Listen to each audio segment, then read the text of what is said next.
بسم الله الرحمن الرحيم ألف لام ميم ذلك الكتاب لا ريب فيه هدى للمتقين الذين يؤمنون بالغيب ويقيمون الصلاة ومما رزقناهم ينفقون والذين يؤمنون بما أنزل إليك وما أنزل من قبلك وبالآخرة هم يوقنون أولئك على هدى من ربهم وأولئك هم المفلحون إن الذين كفروا سواء عليهم أأنذرتهم أم لم تنذرهم لا يؤمنون ختم الله على قلوبهم وعلى سمعهم وعلى أبصارهم غشاوة ولهم عذاب عظيم ومن الناس من يقول آمنا بالله وباليوم الآخر وما هم بمؤمنين يخادعون الله والذين آمنوا وما يخدعون إلا أنفسهم وما يشعرون في قلوبهم مرض فزادهم الله مرضا ولهم عذاب أليم بما كانوا يكذبون وإذا قيل لهم لا تفسدوا في الأرض قالوا إنما نحن مصلحون ألا إنهم هم المفسدون ولكن لا يشعرون وإذا قيل لهم آمنوا كما آمن الناس قالوا أنؤمن كما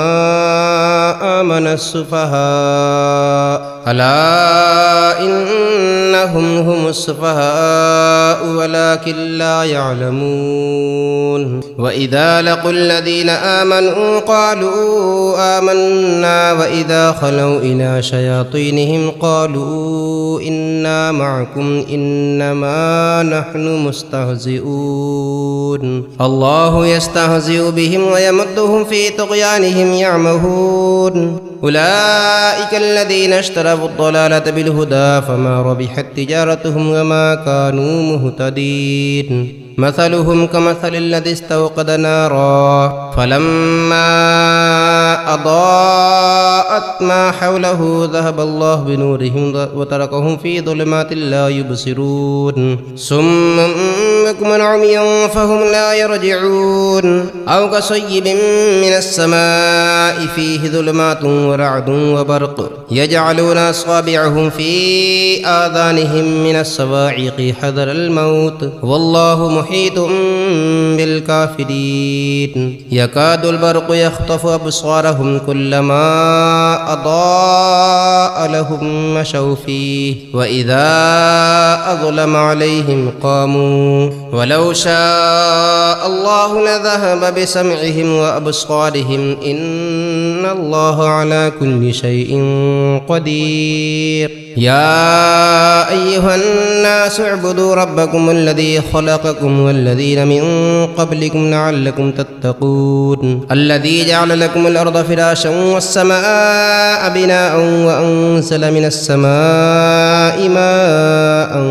فأخرج به من الثمرات رزقا لكم فلا تجعلوا لله أندادا وأنتم تعلمون وإن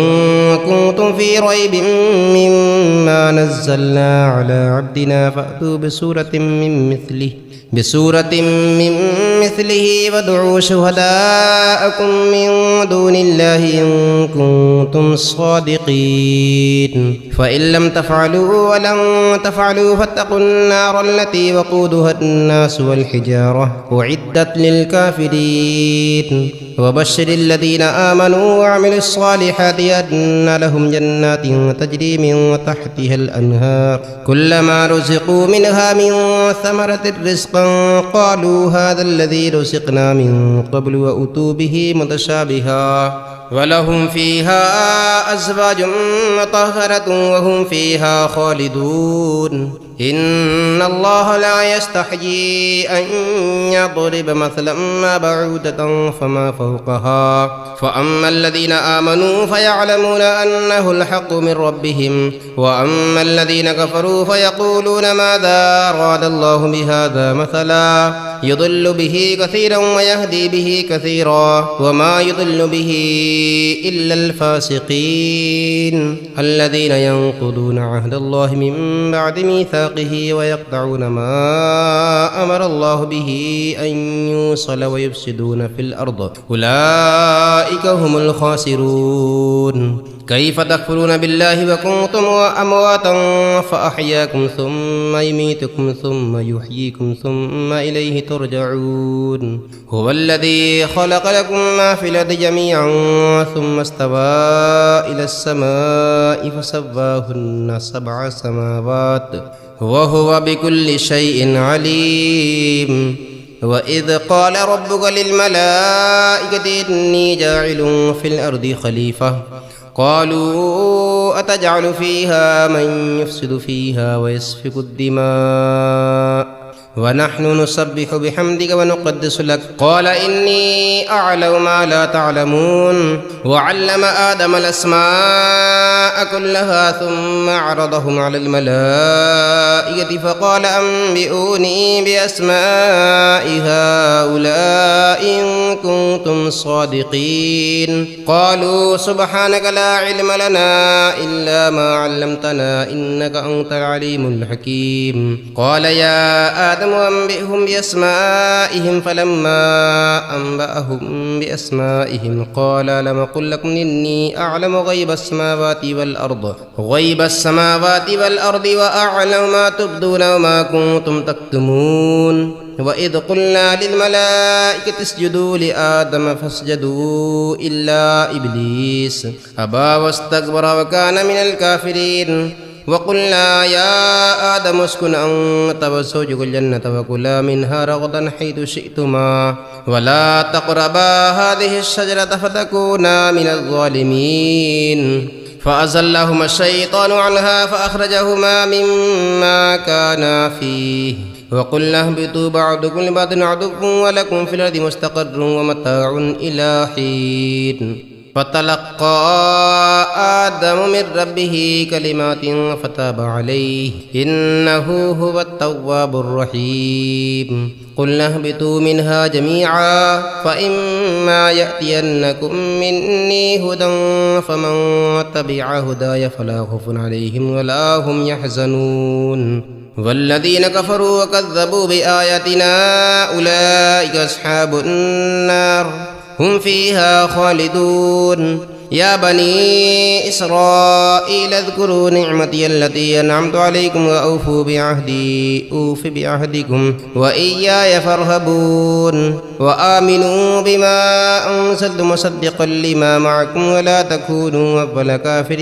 به ولا تشتروا بآياتي ثمنا قليلا وإياي فاتقون ولا تلبسوا الحق بالباطل وتكتموا الحق وأنتم تعلمون وأقيموا الصلاة وآتوا الزكاة واركعوا مع الراكعين أتأمرون الناس بالبر وتنسون أنفسكم وأنتم تتلون الكتاب أفلا تعقلون واستعينوا بالصبر والصلاة وإنها لكبيرة إلا على الخاشعين الذين يظنون أنهم ملاقو ربهم وأنهم إليه راجعون يا بني إسرائيل اذكروا نعمتي التي أنعمت عليكم وأني فضلتكم على العالمين واتقوا يوما لا تجزي نفس عن نفس شيئا ولا يقبل منها شفاعة ولا يؤخذ منها عدل ولا هم ينصرون وإذ نجيناكم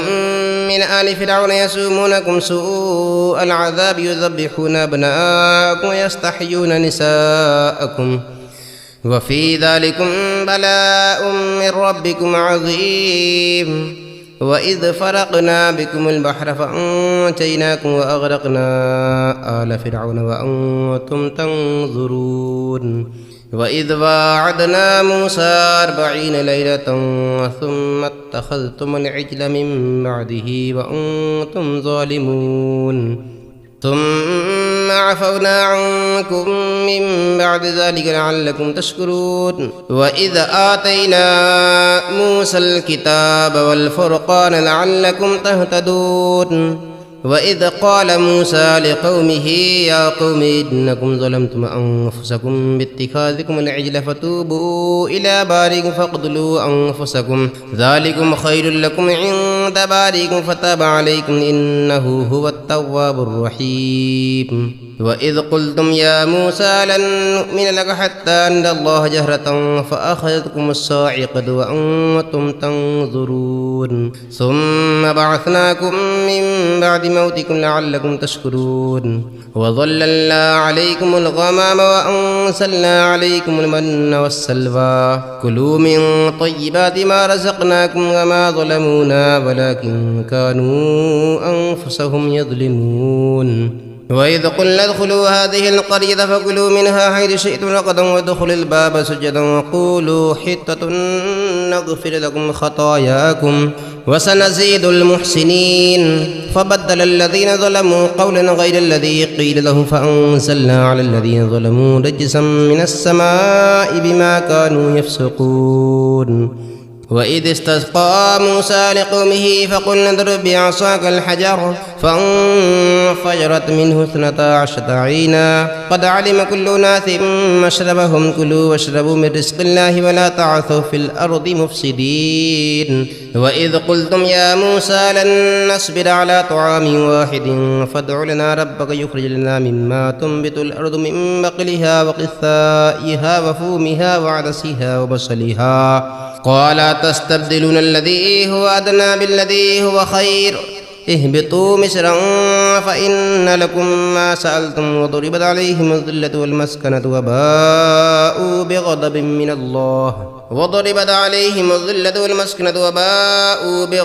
من الله ذلك بأنهم كانوا يكفرون بآيات الله ويقتلون النبيين بغير الحق ذلك بما عصوا وكانوا يعتدون إن الذين آمنوا والذين هادوا والنصارى والصابئين من آمن بالله واليوم الآخر وعمل صالحا فلهم أجرهم عند ربهم ولا خوف عليهم ولا هم يحزنون وإذا أخذنا ميثاقكم ورفعنا فوقكم الطور خذوا ما آتيناكم بقوة واذكروا ما فيه لعلكم تتقون ثم توليتم من بعد ذلك فلولا فضل الله عليكم ورحمته لكنتم من الخاسرين ولقد علمتم الذين اعتدوا منكم في السبت فقلنا لهم كونوا قردة خاسئين فجعلناها نكالا لما بين يديها وما خلفها وموعظة للمتقين وإذ قال موسى لقومه إن الله يأمركم أن تذبحوا بقرة قالوا وتتخذنا هزوا قال أعوذ بالله أن أكون من الجاهلين قال ادع لنا ربك يبين لنا ما هي قال إنه يقول إنها بقرة لا فارض ولا بكر عوان بين ذلك فافعلوا ما تؤمرون قال ادع لنا ربك يبين لنا ما لونها قال إنه يقول إنها بقرة صفراء فاقع لونها تسر الناظرين قال ادع لنا ربك يبين لنا ما هي إن البقرة شابه علينا وإنا إن شاء الله لمهتدون قال إنه يقول إنها بقرة لا ذلول تثير الأرض ولا تسقي الحرث مسلمة لا شذ فيها قالوا الآن جئت بالحق فذبحوها وما كادوا يفعلون وإذ قتلتم نفسا فادارأتم فيها والله مخرج ما كنتم تكتمون فقلنا اضربوه ببعضها كذلك يحيي الله الموتى ويريكم آياته لعلكم تعقلون ثم قست قلوبكم من بعد ذلك فهي كالحجارة أشد قسوة وإن من الحجارة لما يتفجر منه الأنهار وإن منها لما يشقق فيخرج منه الماء وإن منها لما يهبط من خشية الله وما الله بغافل عما تعملون أفتطمعون أن يؤمنوا لكم وقد كان فريق منهم يسمعون كلام الله ثم يحرفونه من بعد ما عقلوه وهم يعلمون وإذا لقوا الذين آمنوا قالوا آمنا وإذا خلا بعضهم إلى بعض قالوا وتحدثونهم بما فتح الله عليكم ليحاجوكم به عند ربكم أفلا تعقلون أفلا يعلمون أن الله يعلم ما يسرون وما يعلنون ومنهم أميون لا يعلمون الكتاب إلا أماني وإن هم إلا يظنون فويل للذين يكتبون الكتاب بأيديهم ثم يقولون هذا من عند الله ليشتروا به ثمنا قليلا فويل لهم مما كتبت أيديهم وويل لهم مما يكسبون وقالوا لن تمسنا النار إلا أياما معدودة قل اتخذتم عند الله عهدا فلن يخلف الله عهده أم تقولون على الله ما لا تعلمون بلى من كسب سيئة وأحاطت به خطيئته فأولئك أصحاب النار هم فيها خالدون والذين آمنوا وعملوا الصالحات أولئك أصحاب الجنة هم فيها خالدون وإذ أخذنا ميثاق بني إسرائيل لا تعبدون إلا الله وبالوالدين إحسانا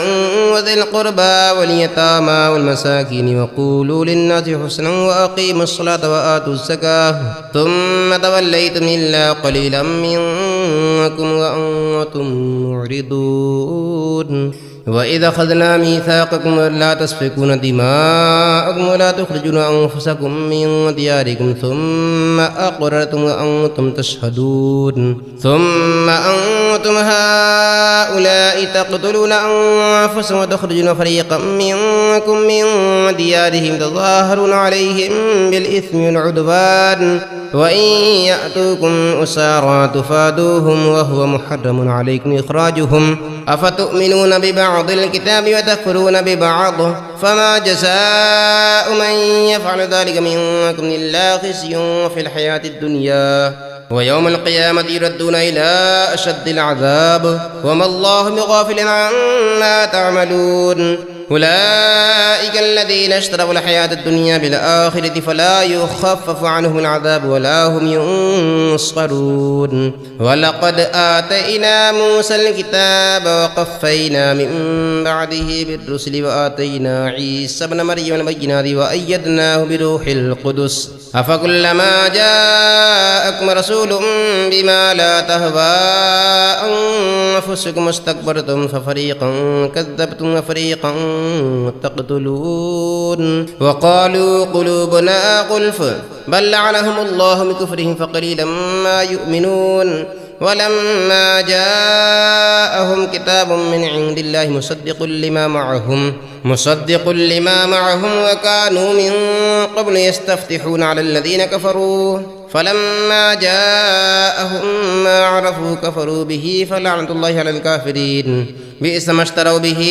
أنفسهم أن يكفروا بما أنزل الله بغيا أن ينزل الله من فضله على من يشاء من عباده فباءوا بغضب على غضب وللكافرين عذاب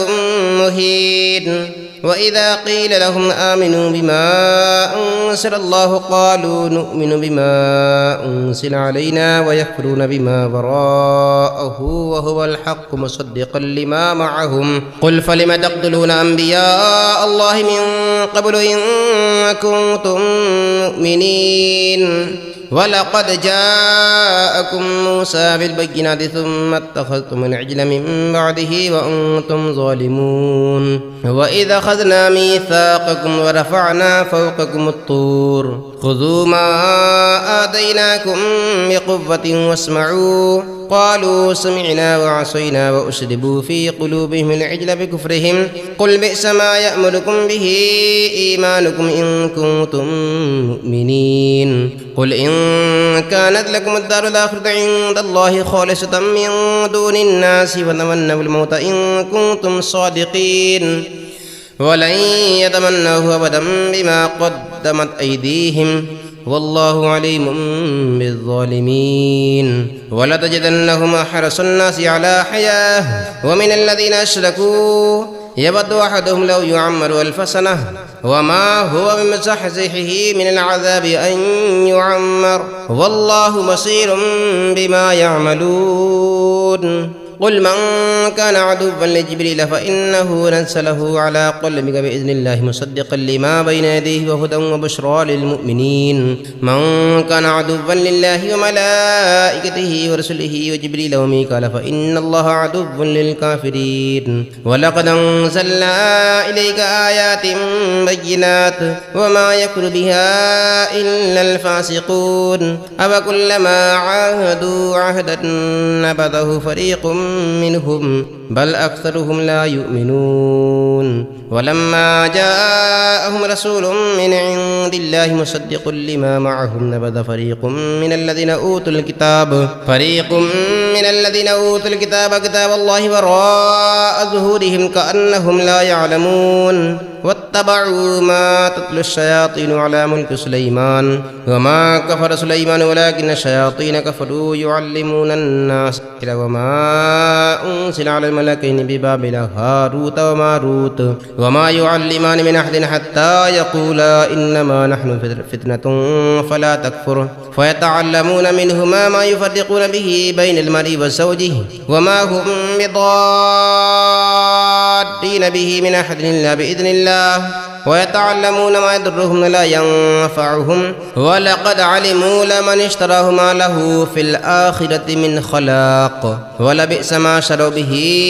أنفسهم لو كانوا يعلمون ولو أنهم آمنوا واتقوا لمثوبة من عند الله خير لو كانوا يعلمون يا أيها الذين آمنوا لا تقولوا راعنا وقولوا انظرنا واسمعوا وللكافرين عذاب أليم ما يود الذين كفروا من أهل الكتاب ولا المشركين أن ينزل عليكم من خير من ربكم والله يختص برحمته من يشاء والله ذو الفضل العظيم ما ننسخ من آية أو ننسها نأتي بخير منها أو مثلها ألم تعلم أن الله على كل شيء قدير ألم تعلم أن الله له ملك السماوات والأرض وما لكم من دون الله من ولي ولا نصير أم تريدون أن تسألوا رسولكم كما سئل موسى من قبل ومن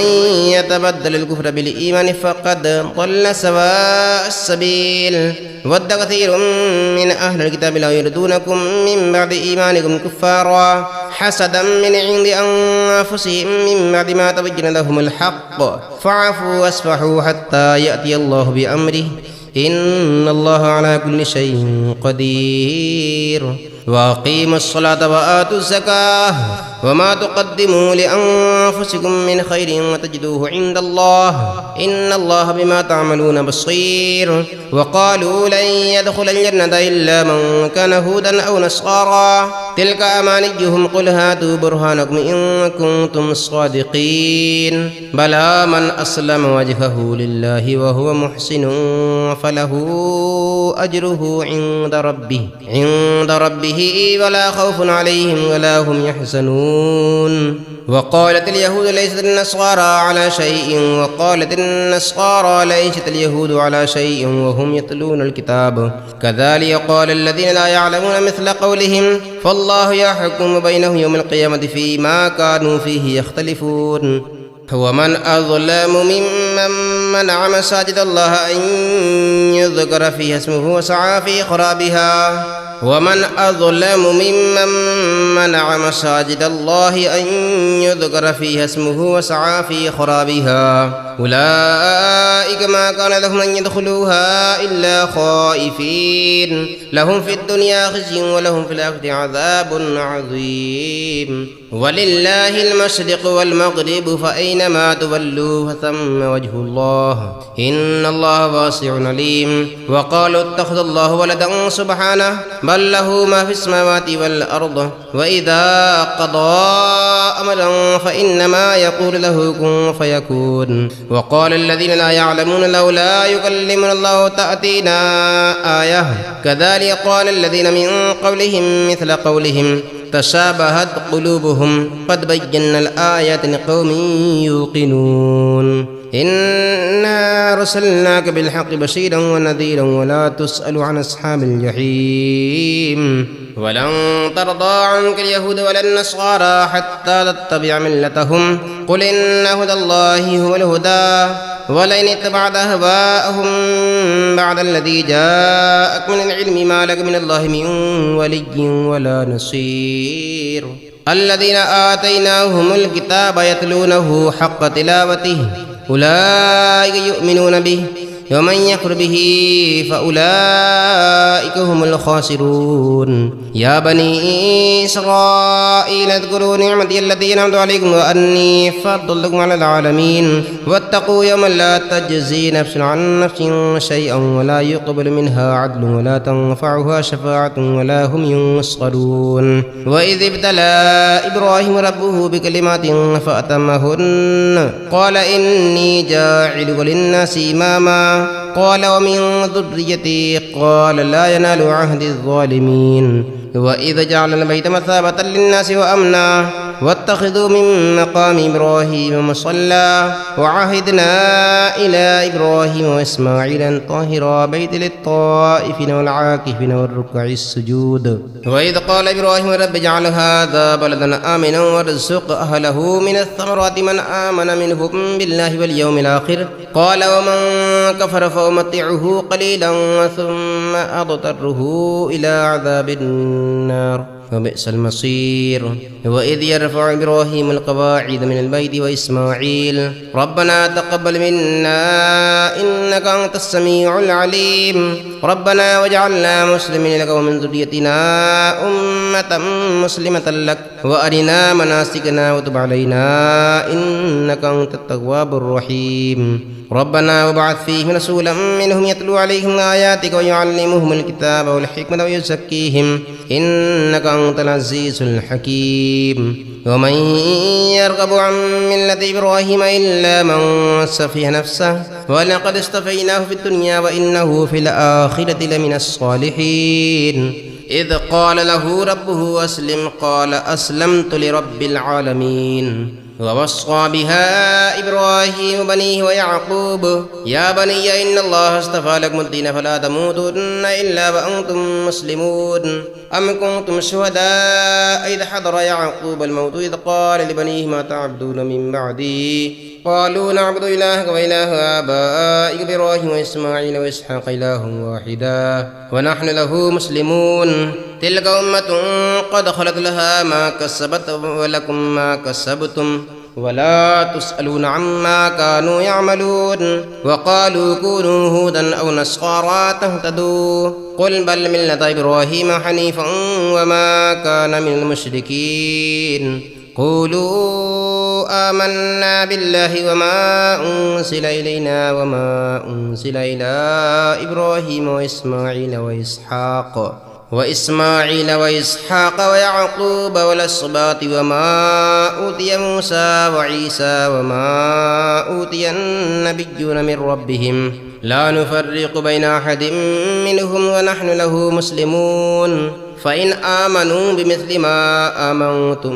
به فقد اهتدوا وإن تولوا فإنما هم في شقاق فسيكفيكهم الله وهو السميع العليم صبغة الله ومن أحسن من الله صبغة ونحن له عابدون قل تحاجوننا في الله وهو ربنا وربكم ولنا أعمالنا ولكم أعمالكم ونحن له مخلصون أم تقولون إن إبراهيم وإسماعيل وإسحاق ويعقوب والأسباط كانوا هودا أو نصارى قل أأنتم أعلم أم الله ومن أظلم ممن كتم شهادة عنده من الله وما الله بغافل عما تعملون تلك أمة قد خلت لها ما كسبت ولكم ما كسبتم ولا تسألون عما كانوا يعملون سيقول السفهاء من الناس ما ولاهم عن قبلتهم التي كانوا عليها قل لله المشرق والمغرب يهدي من يشاء إلى صراط مستقيم وكذلك جعلناكم أمة وسطا لتكونوا شهداء على الناس ويكون الرسول عليكم شهيدا وما جعلنا القبلة التي كنت عليها إلا لنعلم من يتبع الرسول ممن ينقلب على عقبيه وإن كانت لكبيرة إلا على الذين هدى الله وما كان الله ليضيع إيمانكم إن الله بالناس لرؤوف رحيم قد نرى تقلب وجهك في السماء فلنولينك قبلة ترضاها فول وجهك شطر المسجد الحرام وحيثما كنتم فولوا وجوهكم شطره وإن الذين أوتوا الكتاب ليعلمون أنه الحق من ربهم وما الله بغافل عما يعملون ولئن أتيت الذين أوتوا الكتاب بكل آية ما تبعوا قبلتك وما أنت بتابع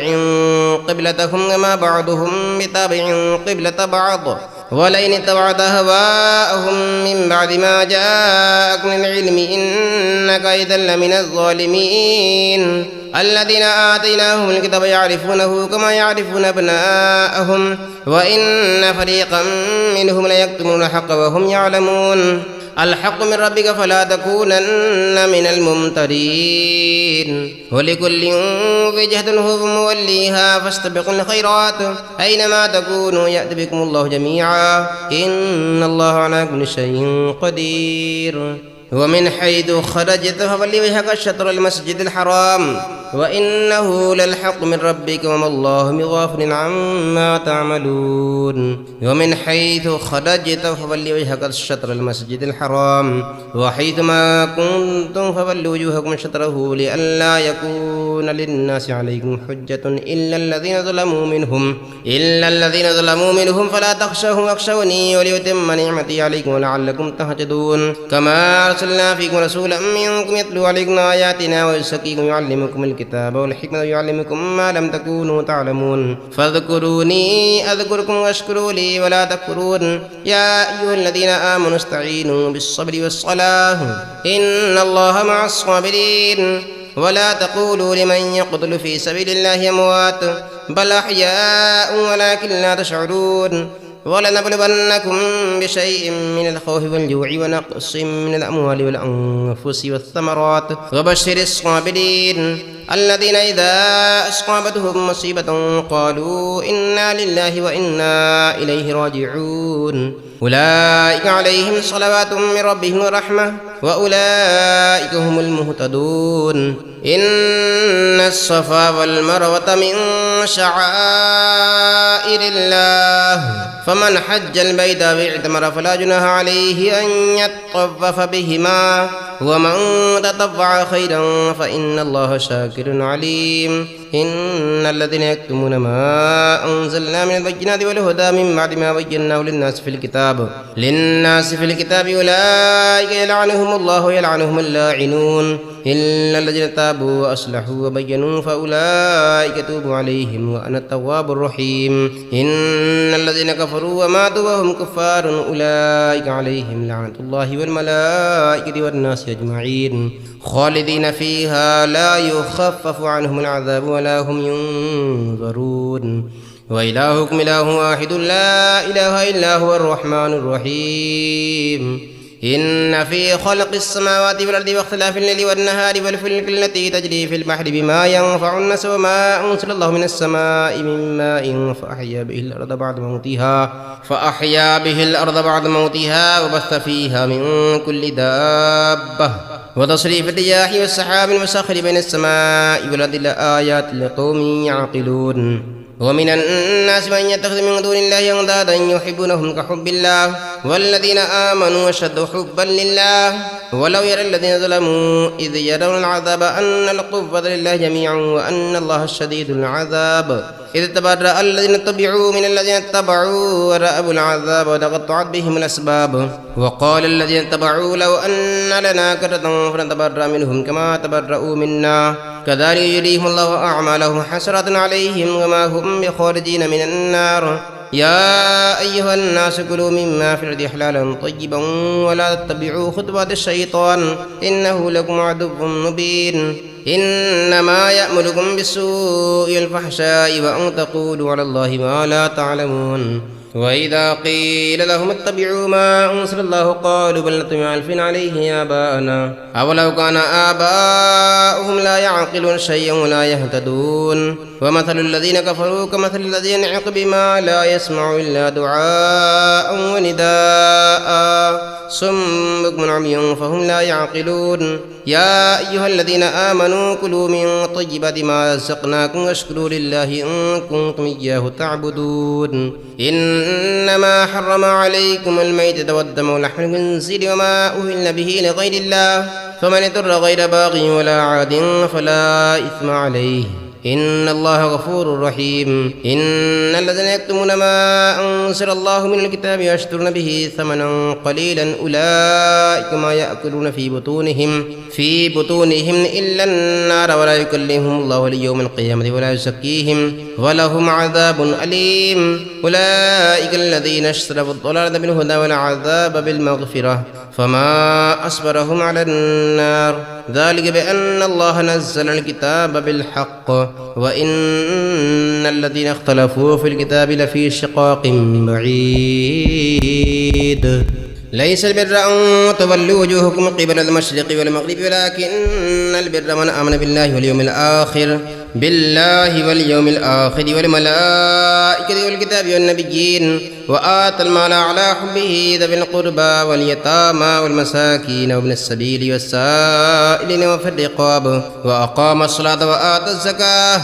والموفون بعهدهم إذا عاهدوا والصابرين في البأساء والضراء وحين البأس أولئك الذين صدقوا وأولئك هم المتقون يا أيها الذين آمنوا كتب عليكم القصاص في القتلى الحر بالحر والعبد بالعبد والأنثى بالأنثى فمن عفي له من أخيه شيء فاتباع بالمعروف وأداء إليه بإحسان ذلك تخفيف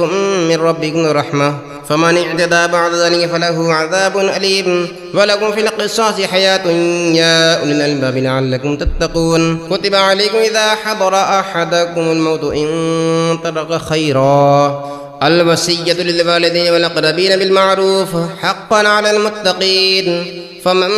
بدله بعدما سمعه فإنما إثمه على الذين يبدلونه إن الله سميع عليم فمن خاف من موص جنفا أو إثما فأصلح بينهم فلا إثم عليه إن الله غفور رحيم يا أيها الذين آمنوا كتب عليكم الصيام كما كتب على الذين من قبلكم لعلكم تتقون أياما معدودات فمن كان منكم مريضا أو على سفر فعدة من أيام أخر وعلى الذين يطيقونه فدية طعام مسكين فمن تطوع خيرا فهو خير له وأن تصوموا خير لكم إن كنتم تعلمون شهر رمضان الذي أنزل فيه القرآن هدى للناس وبينات من الهدى والفرقان فمن شهد منكم الشهر فليصمه ومن كان مريضا أو على سفر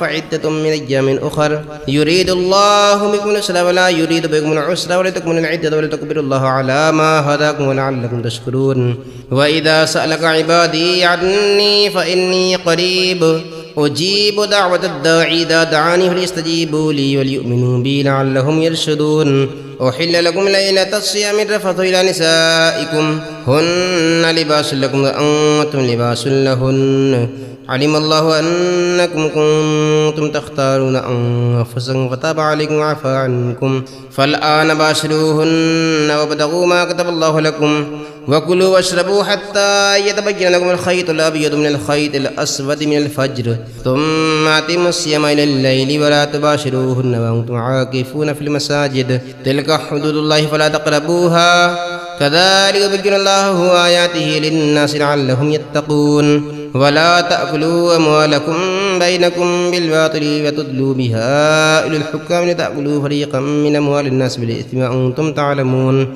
يسألونك عن الله قل هي مواقيت للناس والحج وليس البر أن تأتوا البيوت من ظهورها ولكن البر من اتقى وأتوا البيوت من أبوابها واتقوا الله لعلكم تفلحون وقاتلوا في سبيل الله الذين يقاتلونكم ولا تعتدوا إن الله لا يحب المعتدين واقتلوهم حيث ثقفتموه وأخرجوهم من حيث أخرجوكم والفتنة أشد من القتل ولا تقاتلوهم عند المسجد الحرام حتى يقاتلوكم فيه فإن قاتلوكم فاقتلوهم كذلك جزاء الكافرين فإن انتهوا فإن الله غفور رحيم وقاتلوهم حتى لا تكون فتنة ويكون الدين لله فإن انتهوا فلا عدوان إلا على الظالمين الشهر الحرام والشهر الحرام والحرمات قصاص فمن اعتدى عليكم فاعتدوا عليه بمثل ما اعتدى عليكم واتقوا الله واعلموا أن الله مع المتقين وأنفقوا في سبيل الله ولا تلقوا بأيديكم من التهلكة وأحسنوا إن الله يحب المحسنين وأتموا الحج والعمرة لله فإن أحصرتم فما استيسر من الهدي ولا تحلقوا رؤوسكم حتى يبلغ الهدي محله فمن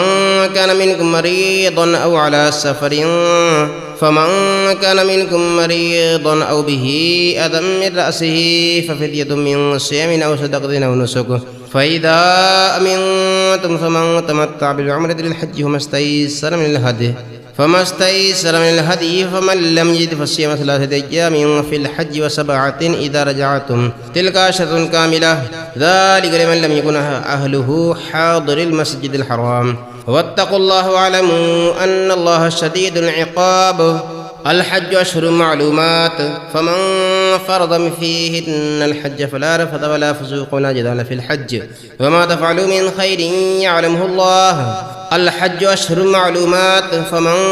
فرض فيهن الحج فلا رفث ولا فسوق ولا جدال في الحج وما تفعلوا من خير يعلمه الله وتزودوا فإن خير الزاد التقوى واتقون يا أولي الألباب ليس عليكم جناح أن تبتغوا فضلا من ربكم فإذا أفضتم من عرفات فاذكروا الله عند المشعر الحرام واذكروه كما هداكم وإن كنتم من قبله لمن الضالين ثم أفيضوا من حيث أفاض الناس واستغفروا الله إن الله غفور رحيم فإذا قضيتم مناسككم فاذكروا الله كذكركم آباءكم أشد ذكرا فمن الناس من يقول ربنا آتنا في الدنيا وما له في الآخرة من خلاق ومنهم من يقول ربنا آتنا في الدنيا حسنة وفي الآخرة حسنة وقنا عذاب النار أولئك لهم نصيب مما كسبوا والله سريع الحساب واذكروا الله في أيام معدودات فمن تعجل في يومين فلا إثم عليه ومن تأخر فلا إثم عليه لمن اتقى واتقوا الله واعلموا أنكم إليه تحشرون ومن الناس من يعجب قوله في الحياة الدنيا ويشهد الله على ما في قلبه وهو لد الخصام وإذا تولى سعى في الأرض ليفسد فيها ويهلك الحرث والنسل والله لا يحب الفساد وإذا قيل له اتق الله أخذته العزة بالإثم فحسبه جهنم ولبئس المهاد ومن الناس من يشري نفسه ابتغاء مرضات الله والله رؤوف بالعباد يا أيها الذين آمنوا ادخلوا في السلم كافة ولا تتبعوا خطوات الشيطان إنه لكم عدو مبين فإن سللتم من بعد ما جاءتكم البينات فاعلموا أن الله عزيز حكيم هل ينظرون إلا أن يأتيهم الله في ظلل من الغمام والملائكة وقضي الأمر وإلى الله ترجع الأمور سل بني إسرائيل كما آتيناكم من آية بينة ومن يبدل نعمة الله من بعد ما جاءته فإن الله شديد العقاب زين للذين كفروا الحياة الدنيا ويسخرون من الذين آمنوا والذين اتقوا فوقهم يوم القيامة والله يرزق من يشاء بغير حساب كان الناس أمة واحدة فبعث الله النبيين مبشرين ومنذرين وأنزل معهم الكتاب بالحق ليحكم بين الناس فيما اختلفوا فيه وما اختلف فيه إلا الذين أوتوه من بعد ما جاءتهم البينات بغيا بينهم فهدى الله الذين آمنوا لما اختلفوا فيه من الحق بإذنه والله يهدي من يشاء إلى صراط مستقيم أم حسبتم أن تدخلوا الجنة ولما يأتكم مثل الذين خلوا من قبلكم مستهم البأساء والضراء والزلزلوا حتى يقول الرسول الذين آمنوا معه متى نصر الله ألا إن نصر الله قريب يسألونك ماذا ينفقون قل ما أنفقتم من خير فبالوالدين والأقربين واليتامى والمساكين وابن السبيل وما تفعلوا من خير فإن الله به عليم كتب عليكم القتال وهو كره لكم وعسى أن تكرهوا شيئا وهو خير لكم وعسى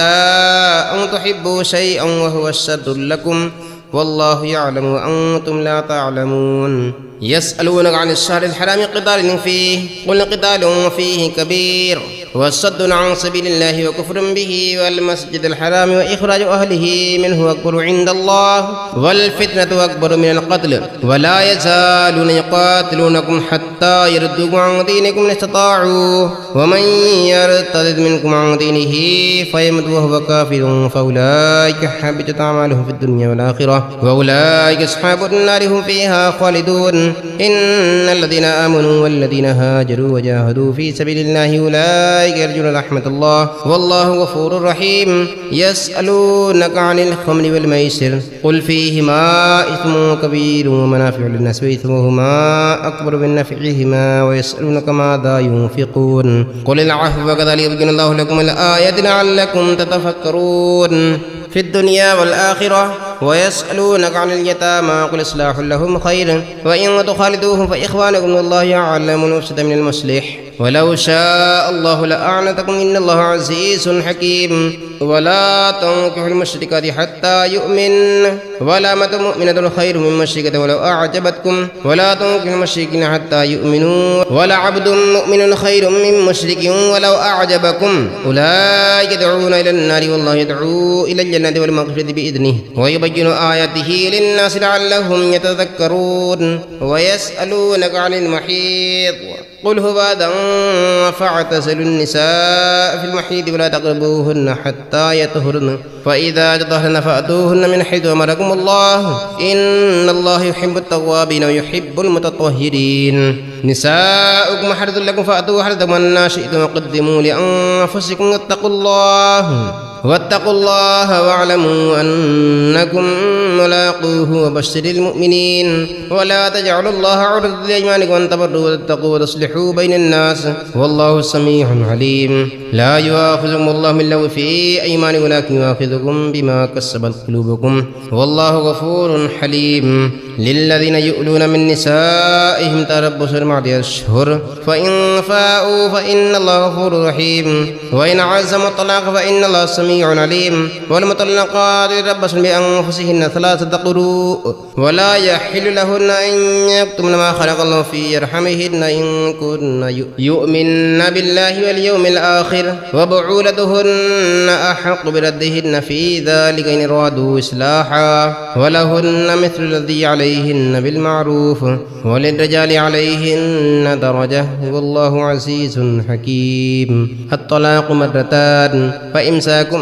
بمعروف تسريح بإحسان ولا يحل لكم أن تأخذوا مما آتيتموهن شيئا إلا أن يخافا ألا يقيما حدود الله فإن خفتم ألا يقيما حدود الله فلا جناح عليهما فيما افتدت به تلك حدود الله فلا تعتدوها ومن يتعد حدود الله فأولئك هم الظالمون فإن طلقها فلا تحل له من بعد حتى تنكح زوجا غيره فإن طلقها فلا جناح عليهما أن يتراجعا إن ظنا أن يقيما حدود الله وتلك حدود الله يبينها لقوم يعلمون وإذا طلقتم النساء فبلغن أجلهن فأمسكوهن بمعروف أو سرحوهن بمعروف ولا تمسكوهن ضرارا لتعتدوا ومن يفعل ذلك فقد ظلم نفسه ولا تتخذوا آيات الله هزوا واذكروا نعمة الله عليكم وما أنزل عليكم من الكتاب والحكمة يعظكم به وما أنزل عليكم من الكتاب والحكمة يعظكم به وإذا طلقتم النساء فبلغن أجلهن فأمسكوهن بمعروف أو سرحوهن بمعروف ولا تمسكوهن ضرارا لتعتدوا ومن يفعل ذلك فقد ظلم نفسه ولا تتخذوا آيات الله هزوا واذكروا نعمة الله عليكم وما أنزل عليكم من الكتاب والحكمة يعظكم به واتقوا الله واعلموا أن الله بكل شيء عليم وإذا طلقتم النساء فبلغن أجلهن فلا تعضلوهن أن ينكحن أزواجهن إذا تراضى بينهم بالمعروف ذلك يوعظ به من كان يؤمن بالله واليوم الآخر ذلكم أزكى لكم وأطهر والله يعلم وأنتم لا تعلمون والوالدات يرضعن أولادهن حولين كاملين لمن أراد أن يتم الرضاعة وعلى المولود له رزقهن وكسبهن بالمعروف لا تكلف نفس إلا وسعها لا تضار والدة بولدها ولا مولود له بولده وعلى الوارث مثل ذلك فإن أرادا فصالا عن تراض منهما وتشاور فلا جناح عليهما وإن أردتم أن تسترضعوا أولادكم فلا جناح عليكم إذا سلمتم ما آتيتم بالمعروف واتقوا الله واعلموا أن الله بما تعملون بصير والذين يتوفون منكم يذرون أزواجا يتربصن بأنفسهن 4 أشهر و10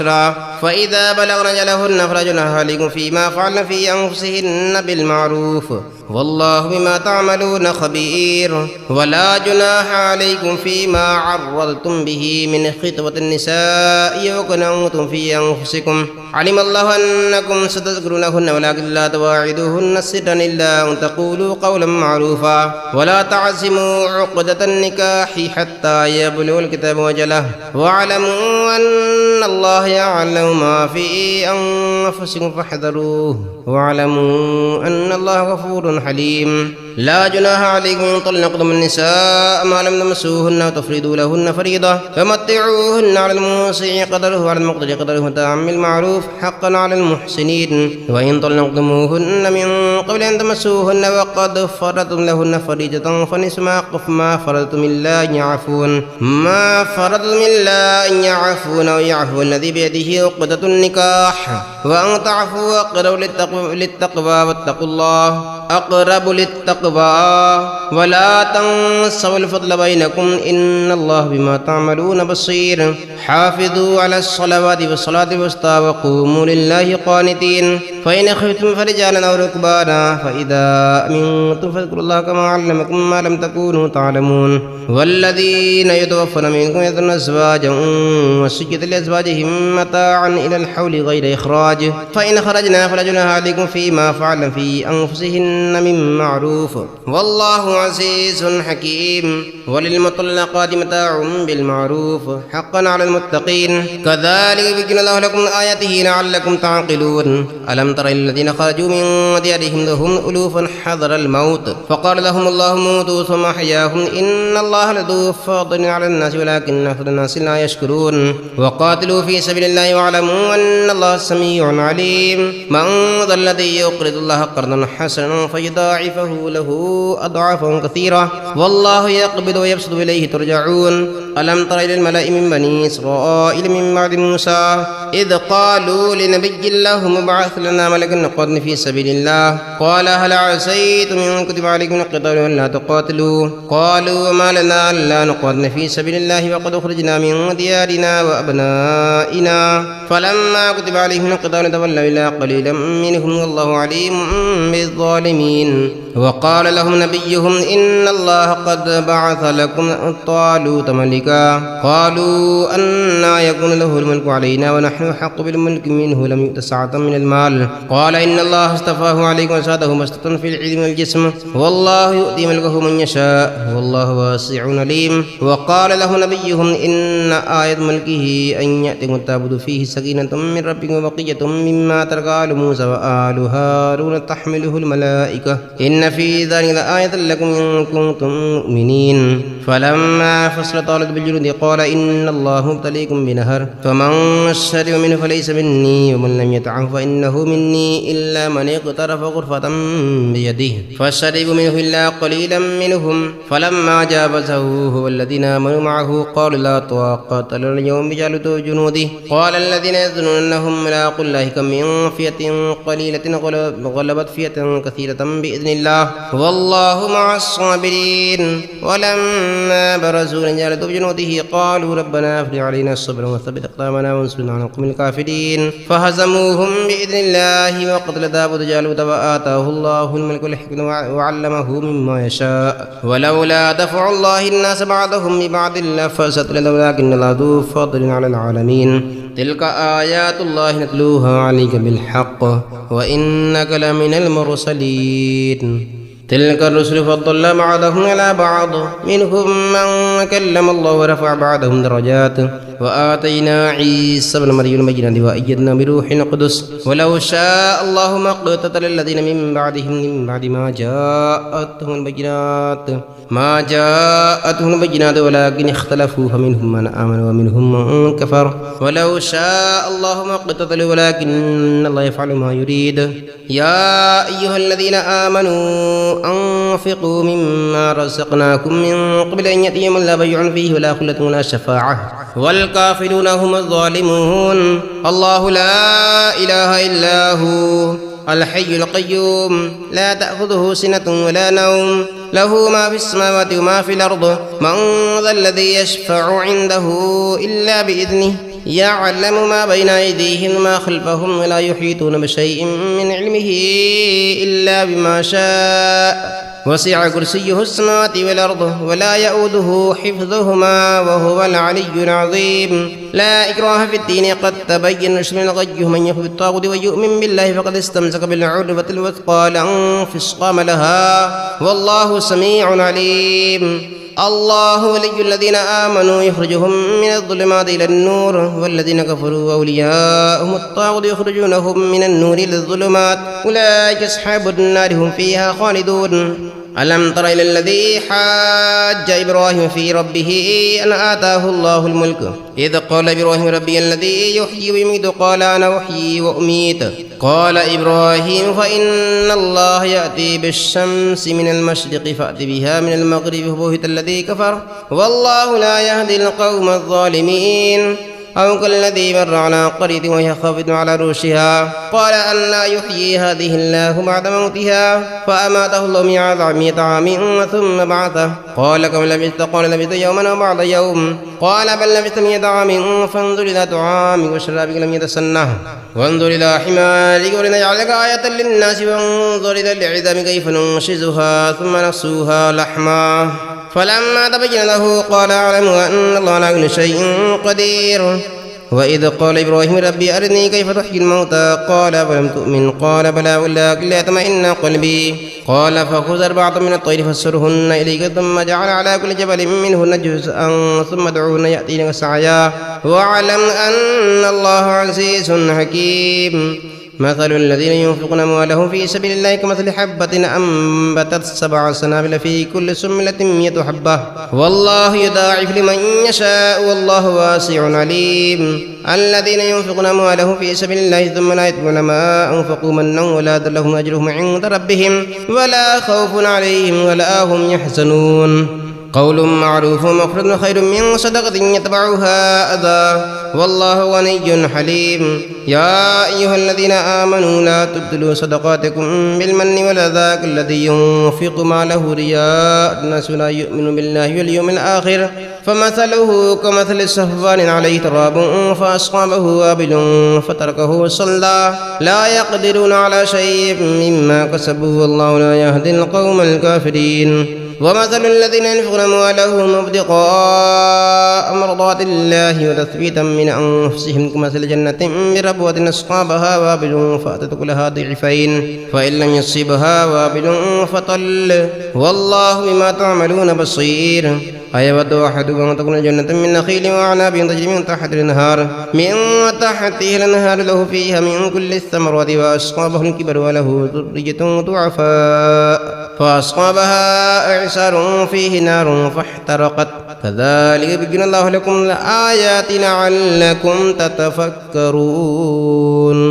يا أيها الذين آمنوا أنفقوا من طيبات ما كسبتم ومما أخرجنا لكم من الأرض ولا تيمموا الخبيث منه تنفقون ولستم بآخذه إلا أن تغمضوا فيه واعلموا أن الله غني حميد الشيطان يعدكم الفقر ويأمركم بالفحشاء والله يعدكم مغفرة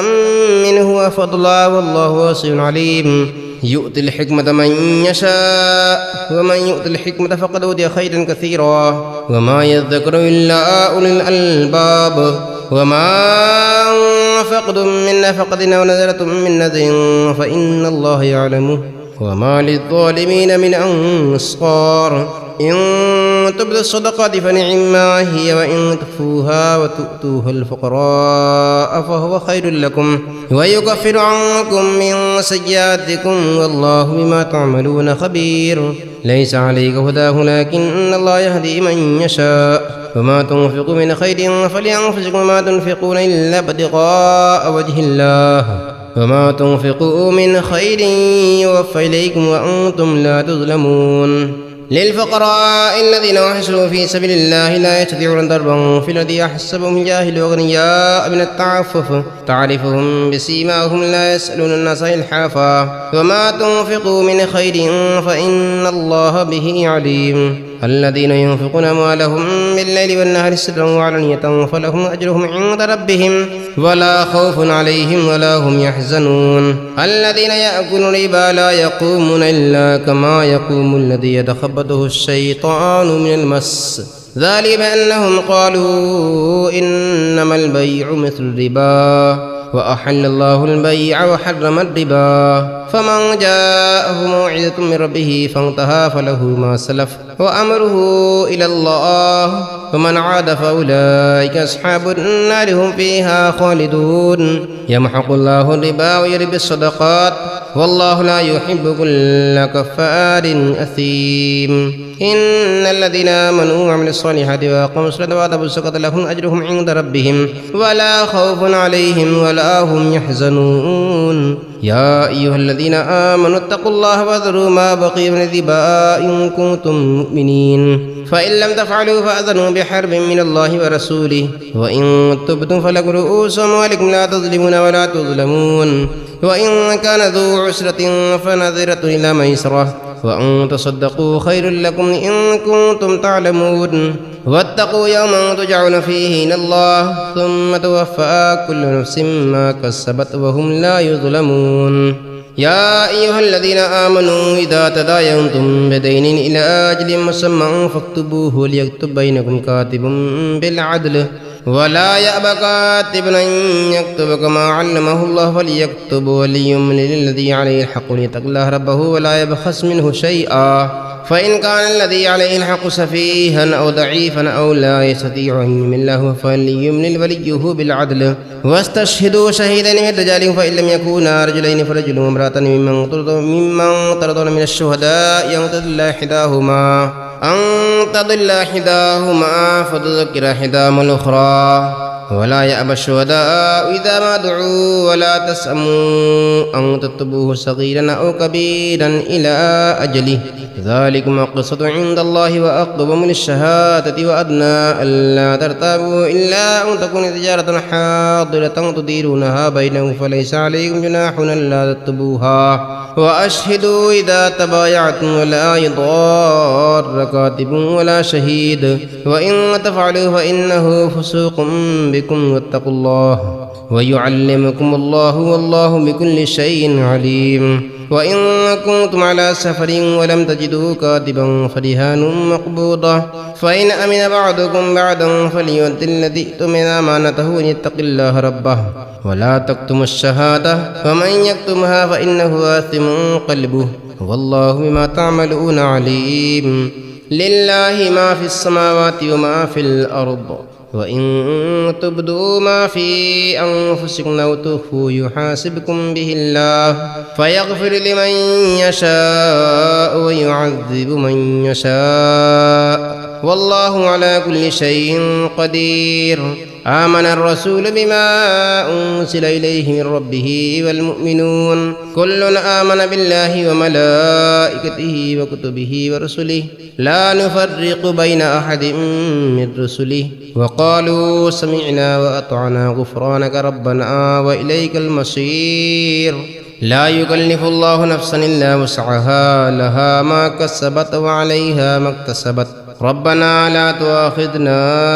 إن نسينا أو أخطأنا ربنا ولا تحمل علينا إصرا كما حملته على الذين من قبلنا ربنا ولا تحملنا ما لا طاقة لنا به واعف عنا واغفر لنا وارحمنا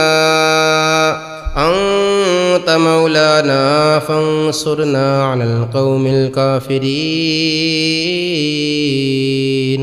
صدق الله العظيم.